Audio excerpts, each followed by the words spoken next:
এ আমার বাজাররা, হে আমার বড় লোক বাবারা, হে আমার ধনী বাবারা, হে আমার বড় বংশের সম্মানিত বাবারা, হে বড় শিক্ষিত আমার বাবারা, ভালো করে মাঝে মাঝে চক্ষু বন্ধ করো, মুরাকাবা করো বাজান। তারপর দুনিয়া থেকে বিদায় নিয়ে কবরের দিকে রওনা করো।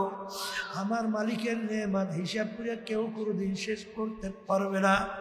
এই জন্য বাজানদেরকে বলবো, আর ওমর ফারুক রাদিয়াল্লাহু তাআলা আনহু বাজান নিজেকে নিজে কত ছোট মনে করছিল। ইতিহাস পড়লে দেখো কিসের তাকাব্বুরি, কিসের বর্মেয়াগিরি, কিসের পীরগিরি, কিসের মুফতিগিরি, কিসের মুহাদ্দিসগিরি, কিসের ইমামগিরি, কিসের শাইখুল হাদিসগিরি, কিসের টাকার গরম, কিসের ক্ষমতার গরম, কিসের বাড়ির গরম, কিসের গাড়ির গরম, সব বাদ দাও বাজান। ইতিহাস পড়ে দেখো অর্ধেক দুনিয়ার রাজা ওমর ফারুক রাদিয়াল্লাহু তাআলা আনহু, বাংলাদেশের মতো প্রায় 200 দেশের রাজা। ইতিহাস পড়লে দেখবা একদিন রাস্তা দিয়ে হাটে পথের ভিতরে নাড়া কুটা ফেজা হাতের মধ্যে উঠাইয়া দুই চোখের পানি ছাইরা, দুই চোখের পানি ফালাইয়া কান্দে আর মালিকের দরবারে ফিরা ফিরা ডাক দেয় আর বলে, হে আমার দয়ার মালিক, হে আমার মালিক। ওই ফেজা কুটার নাড়ার দিকে লক্ষ্য করিয়া বলে, ও ফেজা কুটার নাড়া, তুই তো মাটির সঙ্গে মিলা যাবে, তোর কোনো হিসাব নাই, নিকাশ নাই, কিয়ামতের ময়দানও নাই, জাহান্নামের আযাবও চিন্তা নাই, বেহেশতেরও কোনো শান্তির চিন্তা নাই। কিয়ামতের ময়দানে এক হাত বা সোয়াত মাথার উপরে উপর কইরা আমার মালিক যখন সূর্য ছাইরা দিবে, ওই কিয়ামতের সেই কঠিন মুহূর্তের কোনো চিন্তা নাই, এই মাটির সঙ্গে মিলা যাবি। কিন্তু আমি ওমর মানুষ, কিয়ামতের ময়দানে আমার ওঠা লাগবে, আমার মালিকের সামনে হিসাব দেওয়া লাগবে। ও ফেজা কুটা নারা, তুই আমার চেয়ে অনেক ভালো। আফসোস করে মালিক, আরে তুমি যদি আমাকে একটা বকরি ছাগল বানাইতা, আরে তোমার বন্দাবান্দি জবাই করতো, তোমার বন্দাবান্দি আমার গোশত খাইয়া শুকরিয়া আদায় করতো, তোমার ইবাদত করতো। আমার মালিক, তুমি আমাকে মানুষ বানাইছো, কিয়ামতের ময়দানে যদি আমি ধরা খাইয়া যাই আমার কি উপায় হবে? বাজানে এই ছিল তাদের দিলের অবস্থান। আরে যত সাহাবায়ে কেরামদের ইতিহাস পড়বা দেখবার সবসময় মাওলার শুকরিয়া আদায় করতে যাইয়া নিজেকে নিজে সবসময় ছোট মনে করত। আল্লাহর ওলিদের ইতিহাস পড়িয়া দেখো সবসময় নিজেকে নিজে ছোট মনে করত। বাজান বড় পীর আব্দুল কাদের জিলানী রাহমাতুল্লাহ আলাইহি আওলার ঘরের সঙ্গে মাথা নাড়ে টাকা আর মালিকের দিকে ফিরা ফিরা বলে, আমার মালিক তুমি যদি আমাকে মাফ নাই করো কিয়ামতের ময়দানে অন্ধ করে উঠাইও। মালিক জাহান্নামের শিকল যদি হাতে পায়ে লাগে, এক তো আযাব, অন্যদিকে লজ্জা। মানুষ বলবে দেখো যাকে আমরা বড় বিশ্বাস বলছি তার হাতের ভিতরে কেমন জাহান্নামের শিকল লাগছে, এক তো লজ্জা, অন্যদিকে আযাব। আমি কিভাবে সহ্য করবো? আমাকে অন্ধ করে উঠাই। আমার দাদা রহমাতুল্লাহ আলাইহি বাজার সেদিনকে আমি পরশুদিন সন্দ্বীপ থেকে আসছি, তখন সন্দ্বীপের লোকেরা বলতেছে যে আল্লাহর কুতুব ইসহাক সাহেব রহমাতুল্লাহি আলাইহি এই বরিশাল থেকে সমুদ্র পাড়ি দিয়া এই সন্দ্বীপের মাটিতে এসে পইয়া রয়েছে। বলতে গেলে জীবনটা মাওলার রাস্তা কাটাইয়া দিল, তবু বাজান মৌতের আগে আগে মন মানে না। পাশে কবরস্থান তাকাইয়া দুই চোখের পানি ফালাইয়া মালিকের দরবারে কান্দে আর বলে, মালিক হে আমার মালিক, তুমি যদি আমাকে মাফ নাই করো, আমি কিভাবে অন্ধকার কবরে একা থাকবো? ওই অন্ধকার কবর তো কেউ নাই, ওই অন্ধকার কবর তো বাতি নাই, অন্ধকার কবরের সাথী নাই, অন্ধকার কবরে বালিশ নাই, বিছানাও নাই, অন্ধকার কবরে কোনো সঙ্গীও নাই। ওই অন্ধকার কবরে আমি কেমনে থাকবো? আমার বাজানদেরকে বলবো, পর্দালে মা বোনদেরকে বলবো, বাজার বড় বড় বাদশাহী করিয়াও কিন্তু আল্লাহর ওলি হইয়া দুনিয়া থেকে বিদায় হয়ে গেছে কি যায় নাই? বাদশাহ সেকেন্ডের ইতিহাস পড়িয়া দেখো, আলমগীর বাদশার ইতিহাস পড়িয়া দেখো, কত বড় বাদশার পরেও আমার মালিকের সঙ্গে সম্পর্ক ছাড়ে নাই। কিন্তু বর্তমানে এক শ্রেণীর দেখা যায়, একটু টাকার মালিক হইলে, একটু ক্ষমতা পাওয়ার পরেই এখন ধরাকে সরা জ্ঞান মনে করে না। এখন তাদের কাছে আধুনিকতা, এখন তাদের কাছে বিজাতির কালচার, তাদের কাছে সংস্কৃতির বিদেশি কালচার ভালো লাগে। একদল আবার বলা শুরু করছে, আমি মৌলবাদী মুসলমান না। জোরে বলেন নাউজুবিল্লাহ। তাইলে তুমি কি মুসলমান? জোরে বলো, কথা ঠিক না ঠিক? মৌলবাদী মুসলমান কাকে বলে? যে মূলের উপরে চলে, তাকে বলা হয় মৌলবাদী। তুমি মৌলবাদী মুসলমান, তাই তুমি কোন মুসলমান? আবার বাজান খুলিদের ব্যাপারে আপোষ, এটা কি ইসলামে করা যায়? যায়, দুনিয়ার দিক থেকে করা যায়। কিন্তু কি ব্যাপার, এত নরম নরম সুর কেন? আসলে ব্যাপারটা হলো, গ্রামে একটা কথা আছে, সুরের সুরের সঙ্গে একটা সম্পর্ক হয়। জোরে বলেন কথা ঠিক কিনা? দুনিয়াদার পাগল, ভালো করে যাই না রাখো, দুনিয়াকে দুঃখ রস্তাই আরামের জায়গা না কেউ কোনোদিন পায় নাই। এই ক্ষমতা দিয়া কি করবা? সকাল বেলা ধনীরে তুই ফকির, সন্ধ্যা বেলা নদীর পার ভাঙ্গে ওপার ঘরে, এই তো নদীর খেলা। সকালে ধনীরে তুই ফকির, সন্ধ্যাবেলা। দেখছে আমাদের দেশের ফেসিস্টরা সকালে ভাত পাক করেও খাইতে পারে নাই। আরে মুহূর্তের ভিতরে মালিক দেখাইয়া দিল যে বাদশাহের পরই জেলের কয়েদি। বাজার আমাদের বরিশাল কালিজিরায় ওই এরশাদ সাহেব যখন কালিজিরা ব্রিজ উদ্বোধন করলো, তখন তার কত সম্মান। প্রেসিডেন্ট ঢাকা আসার পরই হাতের ভিতরে হ্যান্ডকাপ, আস্তে টাইনে নিয়ে জেলে। এই বাদশাহী, এই মাতুব্বারি, এই সম্পদের, এই সম্মানের কি মূল্য? এ জোরে বলে কোনো মূল্য আছে?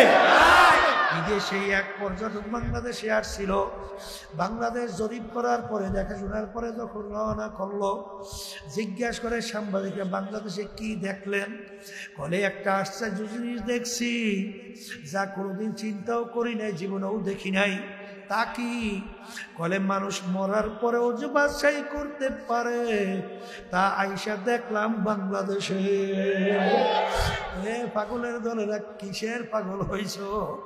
দেখো শাহজালাল রহমাতুল্লাহ আলাইহি বাজার সিলেটের মাটিতে ঘুমিয়ে রয়েছে, যাইয়া দেখো হাজার হাজার মানুষ তার কবরের পাশে যাইয়া সালাম দেয়।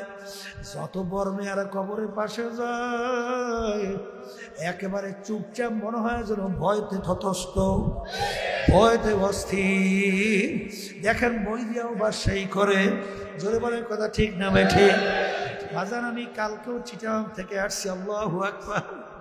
এই চিটাঙের মাটিতে ঘুমায় আছে আমানুর শাহ রহমাতুল্লাহ আলাইহি। তার ইতিহাস কি? আরে তিনি জজ এজলাসের ভিতরে বিচার করত, আর তিনি জজের মাথার উপরে পাখা টাইনা টাইনা বাতাস করত। কই সেই জজের কোনো খবর নাই। কিন্তু আমানুর শাহ রহমাতুল্লাহ আলাইহি, তার নাম কিয়ামত পর্যন্ত মানুষ স্মরণ করতে থাকবে। জোরে বলো কথা ঠিক না বেঠে? যাইয়া দেখো পটুয়াখালী জেলা বাজান মির্জাগঞ্জ থানায় ইয়ারউদ্দিন সাহেব রহমাতুল্লাহ আলাইহি বাজান আমি কিছুদিন আগে ওই নদী দিয়ে স্পিড বোটে যাইতেছিলাম, হঠাৎ দেখি স্পিড বোটওয়ালা ওখানে হঠাৎ প্রবেশ করলো। তাকাইয়ে দেখি পাশে ইয়ারদিন রহমাতুল্লাহ আলাই তার কবর। বাজান যত বড় মেয়েরা লঞ্চ স্টিমার নিয়ে পাশ দিয়ে যায়, টবের কইরা সম্মান দেখাইয়া তারপর সামনে যায়।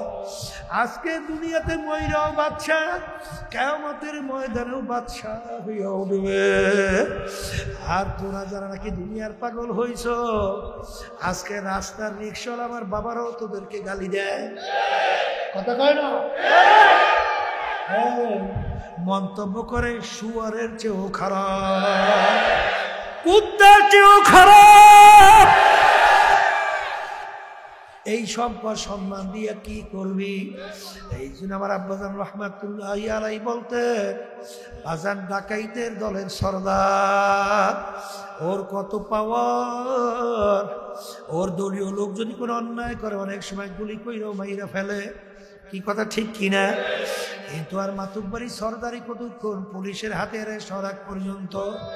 যখন পুলিশের হাতে অ্যারেস্ট, বুট দিয়ে যখন লাইঠায় পাড়াই হাড্ডি গুডি ভাঙ্গে, কোথায় যাওয়ার সারগিরি, কোথায় যাওয়ার বাবুগিরি। ঠিক বাজার আজকে খোলা দুনিয়া, চক্ষু খোলা দুনিয়ায় আজকে পরীক্ষার হলের ভিতরে স্বাধীনতা পাইয়া ধরাকে সরা জ্ঞান মনে না কইর। আজকে আমি মেম্বার, আমি চেয়ারম্যান, আমি কমিশনার, আমি এমপি, আমি মিনিস্টার, আমি মেয়র, আমি তালুকদার বংশের, আমি চৌধুরী বংশের, আমি সৈয়দ বংশের, আমি অমুক পীর, আমি অমুক মুফতি, আমি অমুক শাইখুল হাদিস, আমি অমুক সভাপতি, সেক্রেটারি। এই মাতুব্বারি সরদারি কতক্ষণ? আজরাইলের হাতে অ্যারেস্ট হওয়ার আগ পর্যন্ত। যখন আজরাতে অ্যারেস্ট হইয়া যাবে, খোদা না খাস্তা যদি আমার মালিকের হুকুম অনুযায়ী না চইলা, যদি আল্লাহর হাবিবের তরিকা অনুযায়ী না চইলা, যদি মৌতের বিছানায় পেটখানা ভাসাও, তখন তুমি দেখবা যে তুমি বর্মে আনা খোদা না খাস্তা জাহান্নামের কয়েদি। এই জন্য আমার বাজানদেরকে বলবো, পর্দারে মা বোনদেরকে বলবো, 3 দিন ব্যাপী মাহফিল মুজাহিদ করি আমার বাবারা, ইসলামী দিন কায়েম সংগঠন সহযোগী সংগঠনের ভাইরা, আমার বাবারা, এলাকার আমার মুরব্বীরা, যুবকরা, পর্দারে মা বোনদের সহযোগিতায়, ব্যবসায়ী ভাইদের সহযোগিতায় 3 দিন ব্যাপী মাহফিল। কত কষ্ট, কারণ কি? কারণ হলো বাজান, এই দুনিয়া হলো মাজরাতুল আখিরাহ।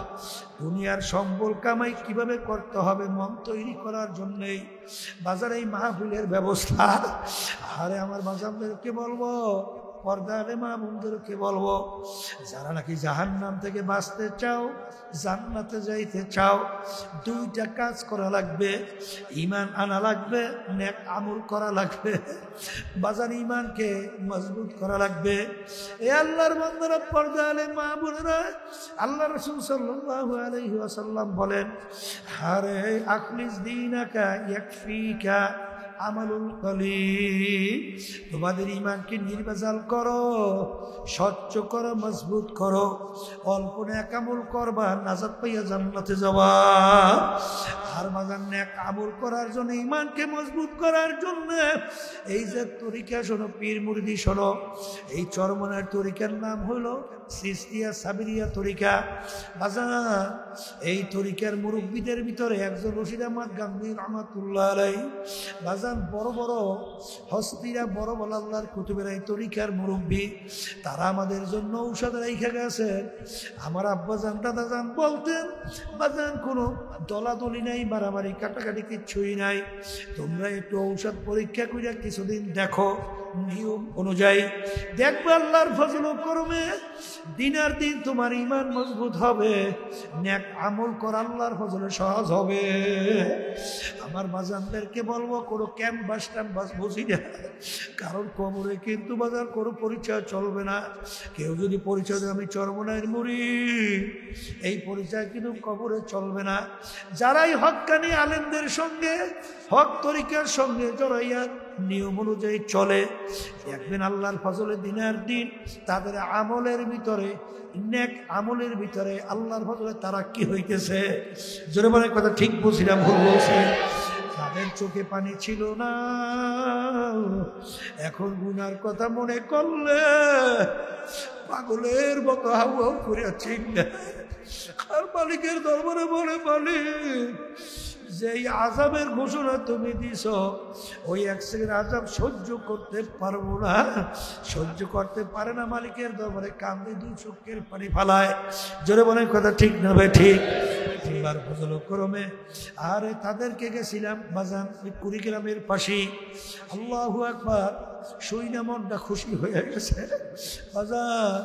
এক এমপি বাজান, সে আমাদের চরমনায় মুজাহিদ, চরমনায় মুহিব্বিন ইসলামী আন্দোলন সহ তাদেরকে বহু টাকা পয়সা, বহু বিভিন্ন অফার দেওয়ার পরেও আল্লাহর ফজল করমে তাদেরকে ওই পথে লাগাতে পারে নাই। তখন সে বলতেছে, আমি আশ্চর্য হয়ে গেলাম কিভাবে এইভাবে তৈরি হইল। বাজান আল্লাহর খাস মেহেরবানি, আল্লাহর কুতুবদের এখলাসের কারণে, আল্লাহর কুতুবদের দোয়ায় আল্লাহর ফজলে এক জাক আল্লাহর বান্দা, আল্লাহর বান্দিরা তৈরি হয়েছে যে দুনিয়ার লোভ তাদের সামনে যত দেওয়া হোক না কেন আল্লাহর ফজলে ঈমান টলবে না। আমার আব্বাজান রহমাতুল্লাহি আলাইহি বলতেন, যারা নাকি মনে করো মৌতের জিকির করলে এনার্জি নষ্ট হয়, তোমরা একটু আমাদের সঙ্গে একটু বসে দেখো তোমাদের এনার্জি কত বাড়ছে আর আমাদের কত কমছে। বরঞ্চ দেখা গেছে যে আল্লাহ কুতুবদের সঙ্গে যখন ওই ধরনের লোকরা বসছে, কই আলহামদুলিল্লাহ দুই এক কথার পরে জবাব দেওয়ার আর শক্তি থাকে না। আসলে মূল ব্যাপার হলো আমরা মৃত্যুর কথার ভোলার কারণেই আজকে আমাদের থেকে যত অন্যায়, যত অবিচার, যত জুলুম, যত মিথ্যাচার, যত খুন, যত গুম, টাকা পাচার করা, টেন্ডারবাজি করা, এই শুধুমাত্র মৌতের স্মরণ ভুলে দেওয়ার কারণে।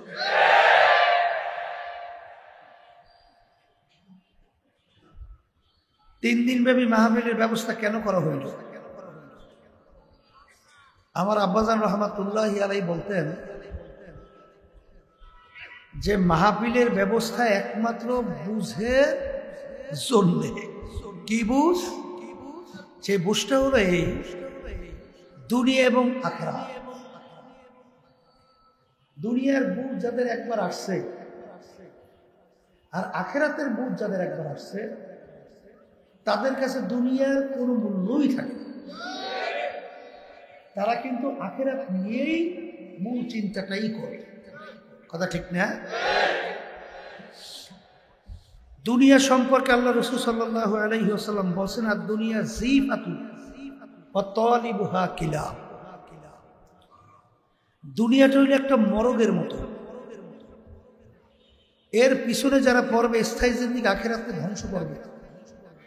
আল্লাহ রাসূল সাল্লাল্লাহু আলাইহি ওয়াসাল্লাম বলেন, এগুলো হলো দুনিয়ার কুকুরের দল।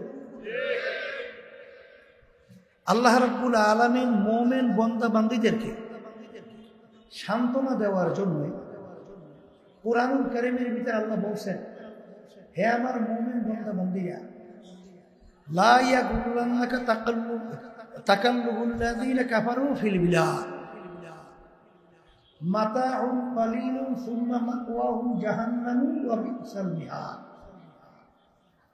আল্লাহ রাব্বুল আলামিন বলছেন, হে আমার মুমিন বান্দা বান্দীরা, দুনিয়াদারদের ক্ষমতা, অর্থ, সম্পদ, সম্মান, অট্টালিকা, গাড়ি বাড়ি, এইগুলো দেখে তোমরা যেন ধোকায় না পড়ো। কি বলছেন? কি বলছেন? আল্লাহ। কারণ ওদের এই বাড়ি গাড়ি, এই ক্ষমতা, এই সম্মান, এই সম্পদ অল্প কয়েক দিনের জন্যে। এরপরেই ওদের জন্য আমি জায়গা বানাইয়া রাখছি, এমন জায়গা যার নাম হলো জাহান্নাম। এই জন্য মুমিন বান্দা বান্দীদের কাছে দুনিয়ার গুরুত্ব আর আখিরাতের গুরুত্ব দিন আর রাত্র পার্থক্য থাকে। কথা ঠিক না?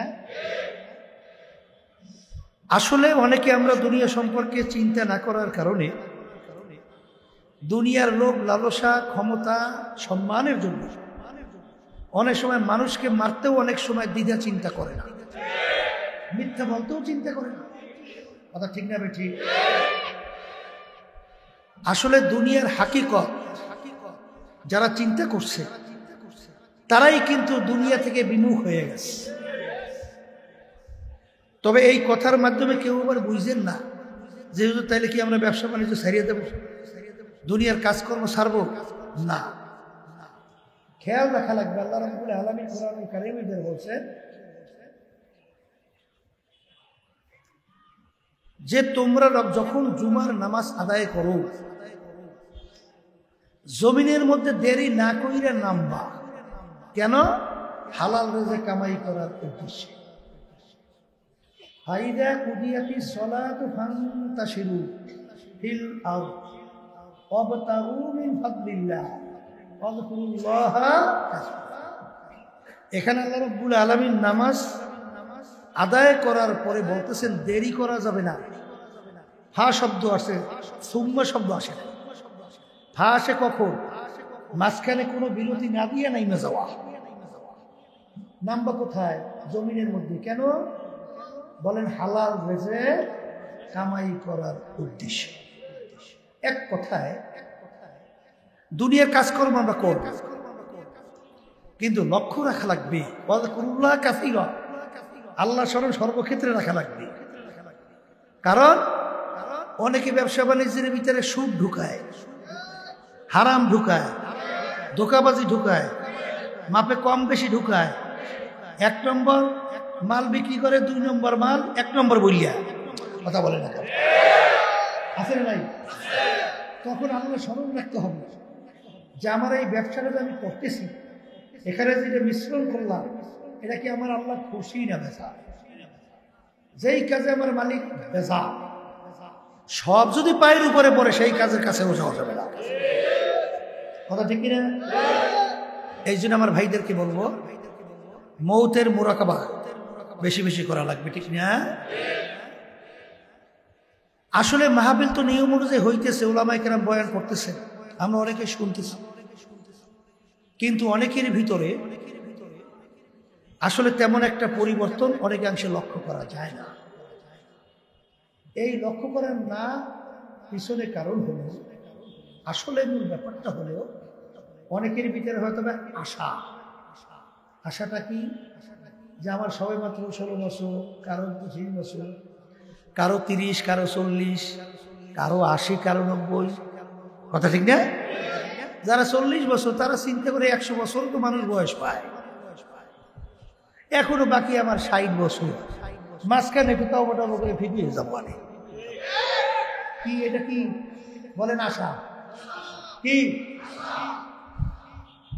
এই জন্যই এদেরকে আল্লাহ রাব্বুল আলামিন স্মরণ করায় দেওয়ার জন্য বলছেন আলহাকুমুত তাকাসুর হাত্তা যুরতুমুল মাকাবির। আরো আরো আরো। আমার এখনো মনে আছে সর্বনাই 2003 সাল যখন আমি চেয়ারম্যান নির্বাচন করছিলাম চরমনাই ইউনিয়ন 2003 সাল, তখন আমার সঙ্গে মেম্বার হয়েছিল একজন। তো ওই লোকটা কয়েক বছর পূর্বে আমার কাছে এসে বলতেছে, হুজুর আমার জন্য একটু দোয়া করে। কেন? বলে হুজুর শেষবারের মতো আমি একটু লোকজনের কাছে যাইয়ে দেখি শেষবারের মতো আমার একটু ভোট দিয়ে মেম্বার বানাই কিনা। ওদিকে সেই লোকটা কিন্তু স্টক করছে, স্টক করে একটা সাইড ধরে গেছে, মানে ঠিক মতো নাড়াইতে চাড়াইতে হাঁটতে পারে, খুব কষ্ট করে আমার কাছে আসছে। ওই একটা সাইড ধরে গেছে, এরপরে সে আমার কাছে দোয়া চায় যে এই অবস্থায় শেষবারের মধ্যে একটু লোকজনের কাছে যাবে একটু মেম্বার হওয়ার জন্য ভোট চাইবে। হুজুর দোয়া করেন আমার কাছে আমাকে ভর্তি একটু মেম্বার বানায়। আমি এখন হাসবো না কানবো? আমি চুপ করিয়া তার কথাটা শুনি, একেবারে চুপ করে বসে, বলাও তো যায় না, এত বড় আশা। তা আমি বলে ঠিক আছে আলহামদুলিল্লাহ দোয়া করলাম। কিছুদিন পরে শুনি আল্লাহর বান্দার দুনিয়াতে নাই। দেখেন একটা সাইড ধরিয়ে গেছে, ঠিক মতো হাঁটতেও পারে না, তারপরে তার কত আশা, লোকজনের কাছে যাবে, ভোট যাবে, মেম্বার হবে, আশার কোনোদিন শেষ নাই, কোনোদিন হয় নাই, কোনোদিন হবে না। এই জন্য আল্লাহ রাব্বুল আলামিন এই আশা আলাদেরকে স্মরণ করা দেওয়ার জন্য বলছেন আল্লাহুমুত তাকাসুর হাত্তা যুরতুমুল মাকাবির। আরো আরো আরো আরো শেষ আছে, আজ পর্যন্ত আরো শেষকে কইতে পারছে? এই আল্লাহর বান্দারা, এই কত সম্পদ হইলে আর লাগবে না এরকম কে শুনছে? আছে কেউ শুনছে? আমার আব্বা রহমতুল্লাহ আলাইহি বলতেন, এই মানুষ কিন্তু অনেকাংশে অভাবে চুরি করে না, একদল আছে স্বভাবে চুরি করে, ঠিক না?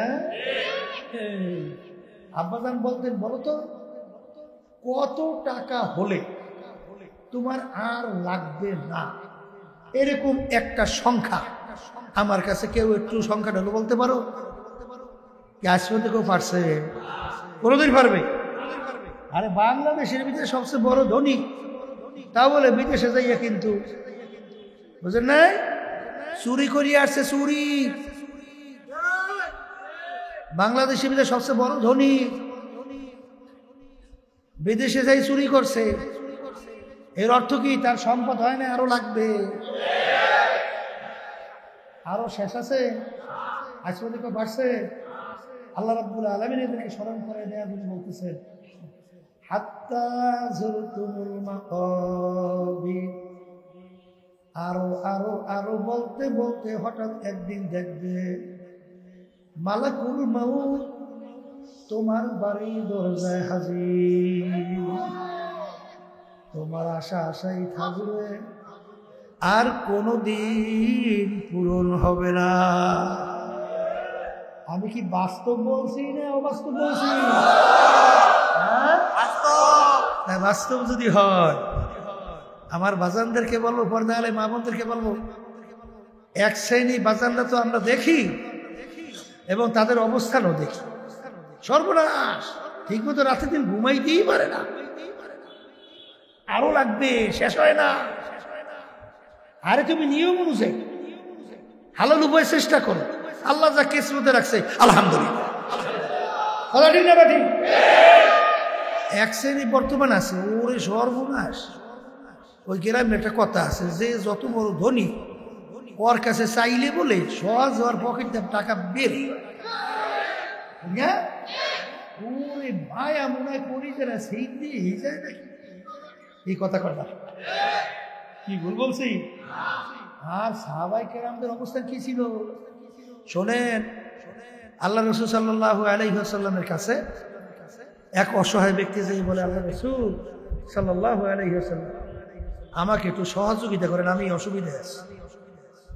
আল্লাহ রাসূল সাল্লাল্লাহু আলাইহি ওয়াসাল্লামের কাছে তখন দেওয়ার মতো মনে কিছু ছিল না। আল্লাহ রাসূল সাল্লাল্লাহু আলাইহি ওয়াসাল্লাম ওমর রাদিয়াল্লাহু তাআলা আনহুকে দেখাই দিয়েছে, তার কাছে যাইয়া চাও, যাও তার কাছে যাও। ব্যক্তি যাইয়া দেখে ওমর রাদিয়াল্লাহু তাআলা আনহু একজনের সাথে 2 পয়সা না কয় পয়সা নিয়ে এমন ঝগড়া করতে আছে, এমন সে গেছে ভয় পাইয়া, কি রে 1-2 পয়সার জন্য এত তর্কাতর্কি, এত যুক্তি, আমার চাইলে দেবে কি? হে না চাইয়া ফিরিয়ে আসে, ফিরিয়ে এসে বলতেছে আল্লাহ রাসূল সাল্লাল্লাহু আলাইহি ওয়াসাল্লাম, বলে কি ব্যাপার? বলে হুজুর আমি আবার ফিরিয়ে আসছি। কেন? আপনি বানাইছেন ওমর রাদিয়াল্লাহু তাআলার কাছে, হে যাইয়ে দেখি এই কয় পয়সার জন্য সে তর্ক বিতর্ক করতে আসে, এই 1 পয়সার মায়াই ছাড়ে না, আমারও দেবে কি? আল্লাহ রাসূল সাল্লাল্লাহু আলাইহি ওয়াসাল্লাম বলে, তুমি চাইছো? বলে আল্লাহ রাসূল চাই নাই। বলে যাইয়ে চাও, যাও চাও। যখন গেল যাইয়া বলতেছেন আল্লাহ রাসূল সাল্লাল্লাহু আলাইহি ওয়াসাল্লাম আমার কাছে পাঠাইছে, আমি অসুবিধে আছি, আমার কি সহযোগিতা করে। ওদিকে কি তর্ক বিতর্ক চলতে আছে, হে ওই টাকার খুঁটির ভিতরে হাত দিয়েই এক খাবল উঠাইয়ে দিয়ে দিস, বিরাট এখন সে আশ্চর্য হয়ে গেছে। ব্যাপার 2 পয়সার মায়া যে সারে না, এতগুলো টাকা আমাকে দিল কেন? সে আবার চলে গেছে আল্লাহ রাসূল সাল্লাল্লাহু আলাইহি ওয়াসাল্লামের কাছে। আল্লাহ রাসূল, ব্যাপারটা তো কিছু বুঝলাম না। তাকে দান করে আবার এই তর্ক বিতর্কে লিপ্ত শুরু হয়ে গেছে, আবার কিন্তু আলোচনা শুরু হয়ে গেছে। বলে ব্যাপার তো কিছু বুঝলাম না। বলে বোঝো নাই, ওই যে 2 পয়সা নিয়ে সে আলোচনা করতেছে, ওই 2 পয়সা ওমরের হক, ওটা কি তার হক, এই জন্য হক সে ছাড়বে না, এই জন্য সে হক আদায় করার জন্য আলোচনা করতেছে।